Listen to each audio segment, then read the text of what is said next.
अस्सलामुअलैकुम वरहमतुल्लाहि वबरकातुहू। मैं मोहम्मद नईम अहमद यूट्यूब चैनल बाखबर बरवक़्त से। आज का जो वीलॉग है ना, वो साहिब अक्ल वालों के लिए है। हम तो अपने अक्ल और दानिश के मुताबिक एक मशवरा दे सकते हैं, बात कर सकते हैं, मगर अहले अक्ल वालों ने ही फ़ैसला करना है होगा क्या और क्या करेंगे।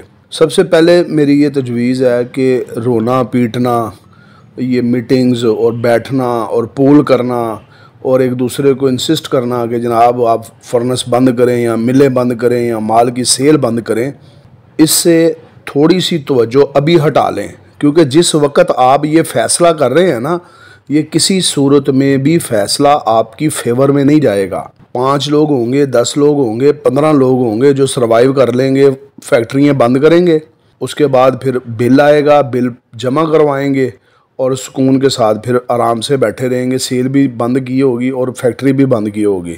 यहाँ पे सबसे पहला सवाल जो बनता है वो कितने लोग होंगे? 2, 4, 5, 6, 10, 15, 20? क्या उससे मार्केट स्टेबल हो जाएगी?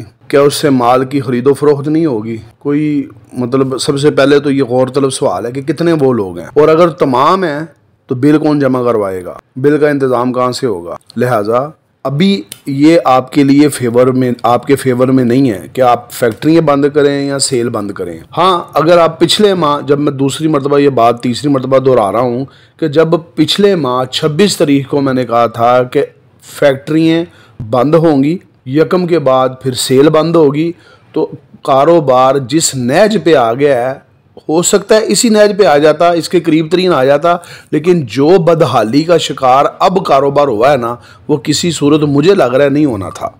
और अब जो अगर इस तरह की कोई मीटिंग हुई तो फिर मेरे ख्याल से वो भी नाकाम होगी। करना क्या चाहिए?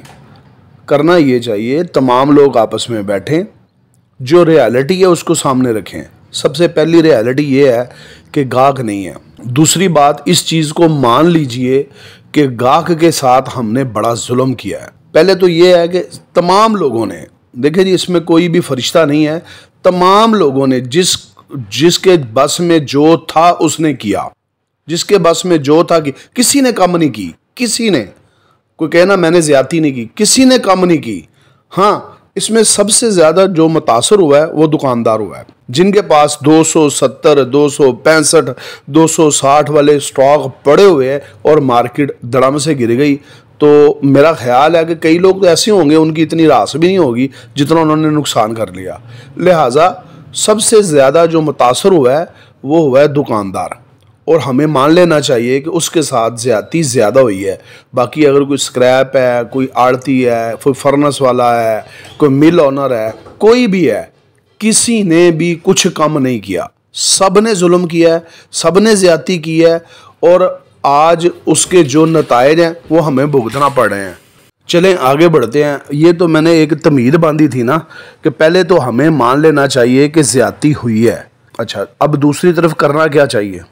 आपस में बैठें, बैठ के बात करें, बिल्कुल फेयर होकर बात करें कि आज इंटरनेशनल मार्केट का स्क्रैप का जो रेट है, अगर उसमें हम अखराजात एक्सपेंसेस प्लस करें और लाहौर या गुजरांवाला पहुँच या डस्का पहुँच हमें वो माल कितने में पड़ता है। फिर पाकिस्तान के माशी हालात को मद्देनज़र रखें कि ठीक है, इंटरनेशनल मार्केट तेज़ है। तेज़ से मुराद ये है कि पाकिस्तान में जो स्क्रैप जिस भाव में बिक रहा है उससे बहुत ऊपर है, मगर रियलिटी ये है कि पाकिस्तान के माशी हालात कोई नहीं है, यहाँ पे कोई कारोबारी हालात कोई नहीं है, यहाँ पे कोई सियासी हुकूमत कोई नहीं है, इलेक्शन होने हैं नहीं होने, डॉलर नीचे जा रहा है। सब चीज़ों को सामने रखते हुए ये फैसला करें कि हमें मैं एक तजवीज़ दे रहा हूँ। अब बाद लोग कहेंगे मैंने इससे भी कम ले लिया है, तो ले लिया होगा, लेकिन एक तजवीज़ रखें कि भाई 140 रुपये स्क्रैप का रेट मुकर्रर कर दिया जाए, 185 रुपये बिलेट का रेट मुकर्रर कर दिया जाए। 140 जब आप रेट उसका मुकर्रर करेंगे स्क्रैप का, उसमें 45 खर्चा ऐड करेंगे, 185 रुपये बिलेट का रेट निकलेगा। 20,000 रुपया इसमें खर्चात डालेंगे सरिये के, तो 2,05,000 रुपया सरिये का रेट निकलेगा। 2,10,12,000 के राउंड अबाउट टी आयरन का रेट निकालें।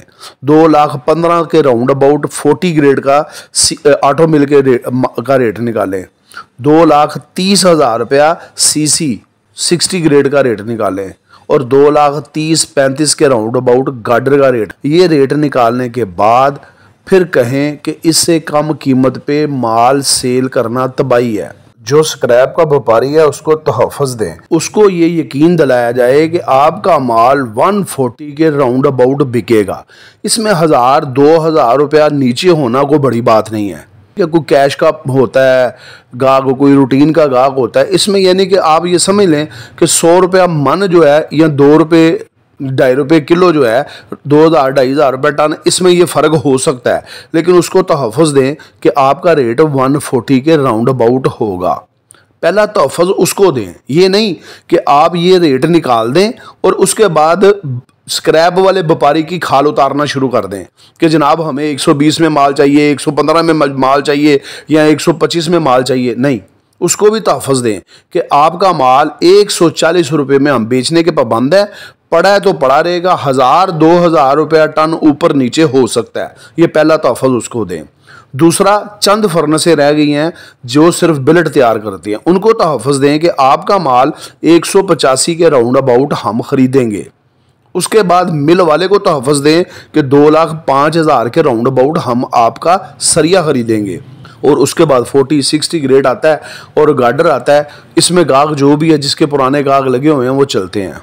इन सारे कामों को करने के बाद अभी जो मेरी तजवीज़ है, एक आप नाम दें गोल्डन कस्टमर, उसको कार्ड बना के दें, उसको स्टाम्प बना के दें, कुछ करके दें। गोल्डन कस्टमर का से ये है कि उसको आप एक रिलीफ दें, एक पैकेज दें कि जो बंदा हमसे इन रेट पे माल ख़रीदेगा, इन रेट पे माल ख़रीदेगा इस मुश्किल वक्त में, तो वो हमारा गोल्डन कस्टमर होगा। और गोल्डन कस्टमर को जो हम रिलीफ देंगे, बेनिफिट देंगे, वो ये देंगे कि वो हमसे जो माल ख़रीदेगा, अगर 15 दिन के दौरान मार्केट डाउन होती है तो उसमें उसका जितना नुकसान है, जितनी मार्केट डाउन होगी जितना नुकसान है, उसका 50% अदारा देने का पाबंद होगा। उसका दिल बड़ा करें कि आप ये माल लेके जा रहे हैं, फ़र्ज़ करें आप 205 रुपये में सरिया लेके जा रहे हैं, जनाब लेके जाएं। 15 दिन तक अगर मार्केट में खुदा ना खास्ता, अल्लाह ना करे 195 रुपये फ़र्ज़ करें रेट होता है, तो 10,000 रुपये टन उसका नुकसान हो गया। उसको ये तहफ़्फ़ुज़ दें कि आपने मुश्किल वक़्त में हमसे माल ख़रीदा था, आप हमारे गोल्डन कस्टमर हैं, लिहाजा हम आपको 5,000 रुपया टन रिलीफ देंगे। 5,000, इसमें उसका दिल बड़ा हो जाएगा, बेफिक्री से आएगा, माल ख़रीदेगा। ठीक है, उसको ये नहीं होगा कि यार मैं आज 205 में सरिया लेके जा रहा हूँ और अभी मैंने घर पहुँचना नहीं है तो पता लगे जनाब 190 रुपये रेट हो गया, 195 हो गया, मैं तो मर गया। लिहाजा गोल्डन कस्टमर के नाम से उसको अपॉर्चुनिटी दें कि जनाब आप हमारे गोल्डन कस्टमर हैं और आपको ये बेनिफिट मिलेगा।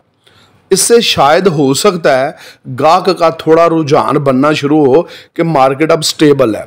इसके बावजूद भी अगर आपके तमाम हरबे नाकाम हो जाते हैं तो फिर अगला स्टेप ये है कि अब जैसा भी हो रहा है इसको भुगतें, माल ख़रीदें, माल बेचें, सारा कुछ करते जाएं, मगर दोबारा जब 26, 27, 28 तारीख आए फिर एक मीटिंग करें और उसमें ये फैसला करें कि तमाम अदारे हम बंद कर देंगे, अपनी माल की सेल रोक देंगे। तो ऑब्वियसली जब आपने बिल जमा करवा लिया है तो हर एक को पता होगा कि अब 1 महीने तक ना इनको कुछ बिल का सर दर्द है, माल इनके पास पड़े हुए हैं। अपने मालों को तैयार करें, माल को तैयार करने के बाद फिर आप अपने पास रखें। जैसे ही आपको नज़र आए कि भाई हमने इस रेट पे स्क्रैप ख़रीदी थी, ये इस रेट पे हमारे पास माल पड़ा हुआ है, जैसे ही आपको उसमें अल्लाह ताला को नफ़ा दे तो उसको साथ साथ सेल करते रहें और इंतज़ार करें। कस्टमर की बात करें, गाहक की बात करें तो देखें, मैं फिर दोबारा दोहरा रहा हूँ कि ये रियलिटी है कि मुल्क के माशी हालात तबाही की तरफ हैं, कारोबार बिल्कुल कोई नहीं है। और दूसरी बड़ी बात यह है कि गाहक का आपके पास ना आना अदमे एतमाद का इजहार है। गाहक आपसे नाराज़ है, दुकानदार आपसे नाराज़ है, जो उनके साथ हुआ है वो उसके दिल में ये बात है कि अब जो मर्ज़ी कर लो, हम माल ख़रीदने नहीं जाएंगे। लोगों को माल की ज़रूरत है, ये मैं आपको बावर करवा रहा हूँ।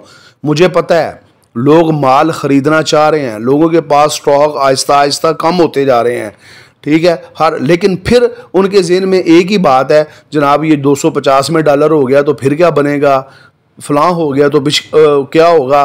तो लिहाजा उनका खौफ, अभी तक वो खौफ में मुब्तला हैं। तो जब तक आप इस तरह का कोई पैकेज नहीं देंगे तो मेरा ख्याल है मुश्किल है कि गाहक जो है वो यानी कि ख़रीदारी की तरफ उसका रुझान हो। ये मैंने जो बातें की हैं ये मैंने फ़र्ज़ी बातें की हैं।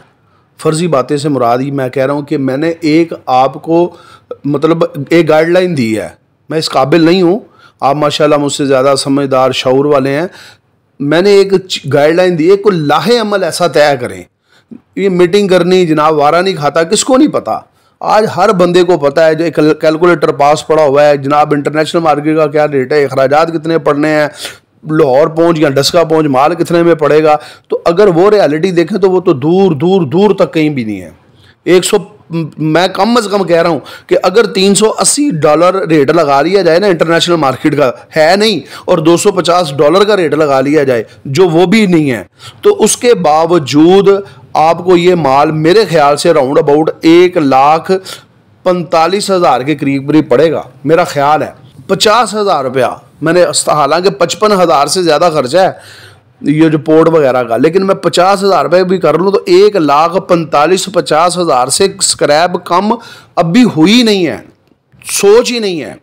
380 श्रेडेड का रेट मैंने लगाया है, HMS1 का रेट नहीं लगाया, और $250 ही नहीं है। लिहाजा किसी सूरत भी स्क्रैप का रेट ये नहीं है जो स्क्रैप का रेट हुआ है। तो लिहाजा आपस में बैठ के लाहे अमल कोई मुस्बत करें, हट दरमी बंद कर दें, माल नहीं ख़रीदना, सेल बंद कर दें, फर्नेसें बंद कर दें, ये नहीं करना वो नहीं करना। मैं दोबारा कह रहा हूँ और मेरा ये वीलॉग आपने दोबारा सुनना है, इस तरह की कोई भी हरकत आपको कामयाबी नहीं देगी, और फिर एक मरतबा नाकामी होगी, एक मरतबा फिर आपका पूल कह लें, इत्तेहाद कह लें, मीटिंग कह लें, उसका जो रिज़ल्ट है वो 0/0 नहीं बल्कि माइनस में चला जाएगा, आपके अंगेस्ट चला जाएगा। लिहाजा इस तरह का कोई पैकेज बनाएं, अपनी अकल के मुताबिक, अपनी समझ के मुताबिक बनाएं कि लोगों को बावर करवाया जाए कि ये रेट है, इससे कम कीमत पे माल नहीं देंगे। इस मुश्किल वक्त में जो हमसे ख़रीदारी करेगा वो हमारा गोल्डन कस्टमर होगा, और उस गोल्डन कस्टमर को हमारी तरफ से ये रिलीफ है कि वो जब भी माल ख़रीदेगा, मैं 15 दिन कह रहा हूँ, आप 10 दिन का कह दें, आप हफ्ते का कह दें, जो आपके ज़हन में आता है बैठ के कि जनाब उसके दौरान अगर मार्केट का रेट कम होगा तो 50% अदारा उसको पैसे वापस करने का पाबंद होगा। इन सब बातों के बाद कम अज़ कम एक अहद ज़रूर करें, और वो अहद ये है कि अल्लाह ताला ने हमें इस मुश्किल वक़्त से, मुश्किल घड़ी से जब निकाल दिया, तो जो जुल्म की तलवार पहले हमारे हाथ में होती थी ना, इंशाअल्लाह ताला आइंदा वो नहीं होगी। सब ये अहद करें। वीडियो पसंद आए लाइक शेयर कमेंट से ज़रूर किया करें, अपनी दुआओं में याद रखें, अपने चैनल का ख्याल रखें। अस्सलामु अलैकुम व रहमतुल्लाहि व बरकातहू।